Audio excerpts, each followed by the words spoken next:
Guys, NBA has not even started. We had plans of launching this NBA thing like closer to the season. I know we're like 3 weeks in. Today's media day, but blockbuster deals happened. Lillard, first of all, went to the Bucks, so I was like, yeah, I'm just gonna do something about it. But I was like, Jrue going to the Blazers, something else has to fall, right? Like there's something else that has to happen. I was like, let me just wait for that deal to happen. Wherever he goes, then we're going to talk about it. Little did I know that one of my favorite players in the NBA would end up in my own team. So Jrue Holiday is now a Boston Celtic. That is insane. Like I never in my wildest dreams. Like this guy has given fits to the Celtics team. Like he has given like problems to everyone. Brown, Smart, obviously our two J's, yeah, Brown and Tatum. Like everyone, he's just a thorn in your side if he plays against you. And I was very curious, like now that he left the Bucks, like where was he going to go to? Because clearly Portland did not think of keeping him. Just to go over the deal, Portland traded Damian Lillard to the Bucks, right? The Bucks gave up. So this was a 3-team trade involving Portland, Suns, and the Bucks. Portland got Jrue Holiday, DeAndre Ayton, Tumani Kamara, Milwaukee's 2029 and protected first-round draft pick, and Milwaukee swap rights in 2028 and 2030. Then the Suns got Yusuf Nurkic, Grayson Allen, Nazir Little, and Keon Johnson. I will speak on every single team here because I feel like everyone, this is like one of those win-win situations, right? Obviously, Jrue Holiday didn't stay. Jrue Holiday now has moved to the Boston Celtics. Celtics gave up Robert Williams, someone who I've watched grow up. Since he got drafted, like we've watched this boy just become a man, right? Then obviously Malcolm Brogdon, who was also really solid for us last year, shot 45% from three, like just an amazing, like he was just good off the bench, like very solid. Like he not an amazing ceiling, but his floor was constant. Like you knew what you always got from him, right? 6th man of the year, like really good. Then 2024 first round pick via Golden State, which is probably going to end up to not like just not nothing, but like a 28, 29 pick. Like Golden State are going to be good again next year or this coming season, and a 2029 first round pick going to the Blazers. So let's start with Lillard. Lillard is moving to the Bucks. Jrue Holiday was already one of the better players in pick and roll. Like he was amongst players who had 750 possessions in the pick and roll. He averaged, I think, 1.1 points per possession, which is insane and really high. So he was actually averaged fourth place. He was ranked in 4th place. The pick and roll between him and Brook Lopez mainly, and at times with Giannis, was insane, right? Like they were very effective. They caused big men to come all the way to the perimeter, very uncomfortable, which created space for Giannis to attack, right? The only thing about their offense, which now Lillard is going to really like take to another level, is that right now, the moment Lillard crosses half court, you have to guard him. Those low walls that we were so used to seeing the likes of the Celtics put up, like a wall of 3 people where Giannis could not even penetrate, right? Giannis would always go there and do his patent spin move, and it would be a charge on Marcus Smart, Can't do that anymore. The moment Lillard crosses halfway line, you have to account for him. One of those 3 guys that you'd have put in that wall that you used to put over there is now will have to come up and defend. There's this one play that everyone runs where the point guard, the moment he gets the ball, they run a pick not close to the 3-point line, almost close to the halfway line. And once the guy who sets the pick rolls, he can then go and set another pick, or the other pick is waiting for them down there, right? It's called a Spain action. Like, that move is going to be bread and butter. I feel like there's going to be so many nuggets of this offense. Like, it completely opens up their offense. Like, having Lillard in that team, the spacing in the team, like right now, you have Brook Lopez. Chris Middleton doesn't have to be super aggressive and create his own shot. Lillard is now there. Again, Middleton now drops into being a 3rd option in the offense. At times, even a 4th option, which with his injury record and how he's been playing, if this was 4 years ago, it would be something else, right? But After seeing him last year, his knee injuries and stuff, like he really struggled. And you cannot assume that he's going to get back to. He could still get back to the player of like 3-4 years ago, but you can't go into the season with that assumption without having an insurance policy, right? So right now, worst case scenario, Chris Middleton becomes a perimeter player, someone who just goes onto the block and gives you that 1 or 2 buckets and can shoot threes when he's needed to. The spacing is there. Like it alleviates so much pressure off of him to create his own bucket. And he's not going to be facing any double teams. All double teams are going to be going to Lillard, Brook Lopez, and the paint is going to be wide open. So I expect him to be shooting a lot more inside the paint, right? So that's the first impact. Brook Lopez is going to really enjoy, like setting a pick and Lillard they just come off, they're coming downhill, right? Like moment they set the screen, they're coming downhill. Or even Lopez just like hedges the screen and moves over to the other side of the 3-point line. Like it's Lillard opens up this offense. Obviously, the part of their team that really suffers is their defense, because not only have they lost Jrue Holiday, but for me, Grayson Allen was that guy who would go and just get charges. Like Grayson Allen is a stocky dude, and you can't push him. Like Jrue Holiday and Grayson Allen, their core strength is so like the people are so strong. People did not understand how strong the Bucks actually were in their guards. Like these guys would go minutes where they actually just shut someone down, right? And Grayson Allen was a big part of that coming off the bench. Obviously, they got Jay Crowder. Jay Crowder is not the same defensive player. Mosquitoes. Jay Crowder is not the same player that you would go out there and say, oh yeah, go and cover Jason Tatum for like 10, 15 minutes. Go and cover Jimmy Butler and stuff like that, right? Like that's not him anymore. Like that's not his. He's growing old. So obviously the defense suffers. And yeah, I'm just curious to see what they end up doing in their defense. There's not much to do in terms of getting other players, because right now everyone is trying to cater for that new CBA, which is going to mess up a lot. Like your typical depth on your benches, if you look at the Celtics and Milwaukee, yeah, they are top heavy, but like their benches are quite light, right? And actually there's a move they made of getting Campaign. Campaign came on a vet minimum deal, which is actually quite unbelievable. How you get Campaign on a minimum doesn't register to me, but yeah, it was that's a good move for them. So yeah, Lillard opens up this team. Lillard makes their offense, it'll power. Like they will just be on a different level. Then obviously the Celtics get Jrue Holiday. So again, we lost Marcus Smart, and going into this season, I was like, okay, sorry, it's the Celtics. We trust Brad, like, but not having that identity, that's someone who gave us such a defensive presence. To me, I was like, what's going to happen? Like so much now, it'll have to be to Jalen and Jason to actually step up. But one way you actually counter your defense becoming weaker is that your offense just has to become stronger, right? So like, it's like the Bucks now, like the offense has come from here to here, right? But their defense has just come like that much. Having offense is always like, at the end of the day, if you can't be stopped, it can be a shootout and we'll win, you know. But if you can't score, it's tough. Like it's tough. And that's what the Bucks saw when they were playing Miami Heat last year with a wounded Chris Middleton. They couldn't get through that. So for the Celtics, what I'll say is Jrue Holiday also makes their offense better, in the sense of a lot of our play was give the ball to Jason, give the ball to Jalen, and let's see what happens, right? That offense, we've tried it for many years. Like, I feel like none of them are yet to make the leap to the next level. And when I say they make the leap, like the regular season, it's fine. We'll roll over people with those two. But when you start getting to the playoffs, LeBron, Steph Curry, KD, Jokic, like those guys can play make at a different level, and that is where the Celtics would need Jason Tatum to get to.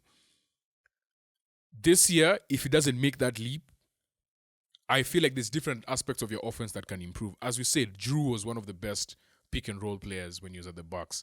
So now bringing in Jrue Holiday and having Kristaps Porzingis and running the pick and roll with those two, knowing you already have Jason and Jalen out there, and Al Horford can now go to the perimeter or actually play down low.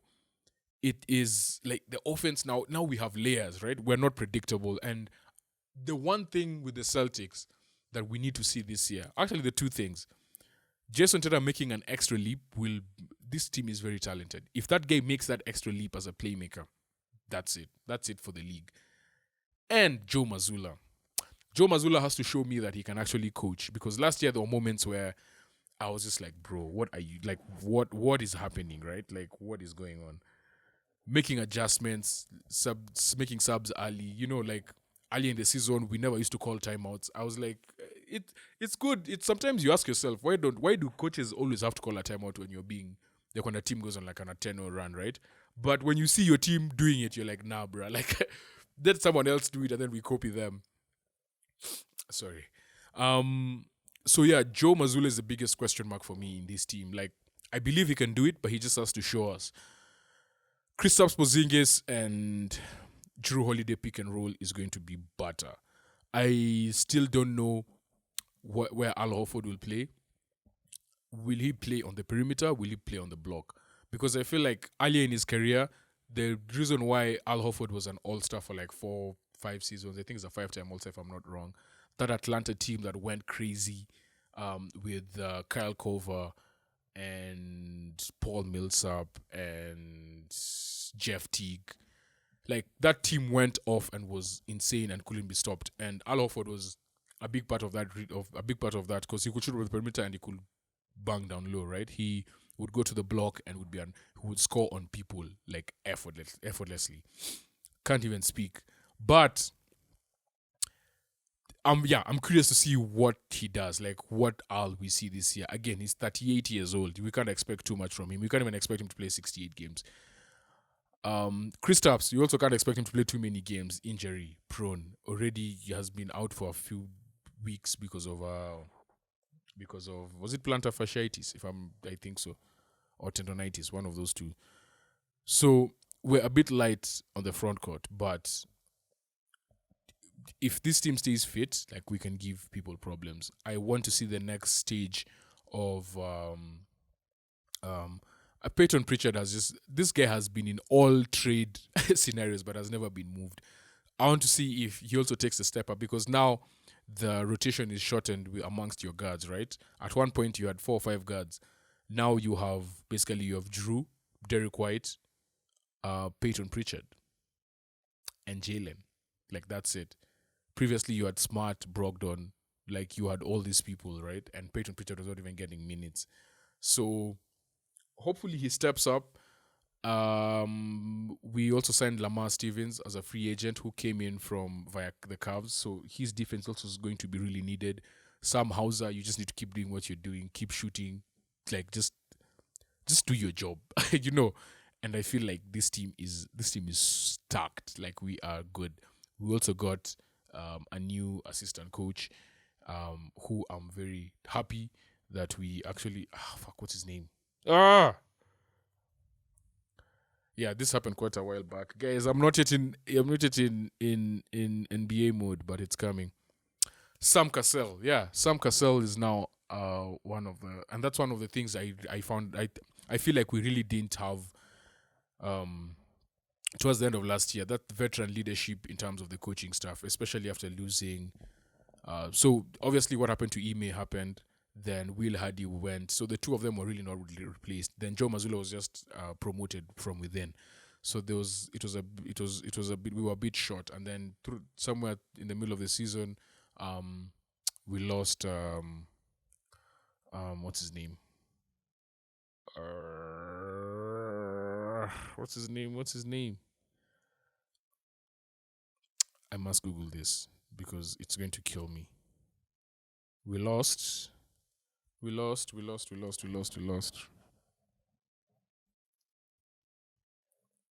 went to college. Anyway, I'll remember it. Yeah, so we lost our college. We lost our coach to college, right? So then, again, depleted even more. So that coaching change, or adding to the coaching staff as well, really helps. And yeah, I'm so excited to now watch Jrue Holiday play for us. Like, you have no idea. This move, Brad is ruthless.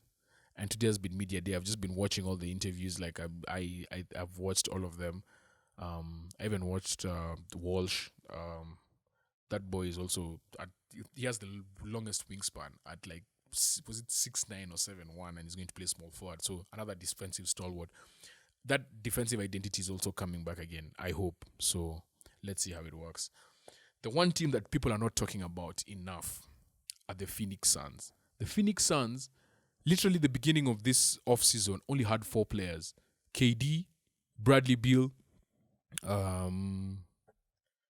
Booker, and DeAndre Ayton. Those were the only guys that they had in the books. Everyone else just was out or whatever, right? They didn't have any money, no draft capital. How these people have managed to build a whole squad with the likes of Josh Okogie.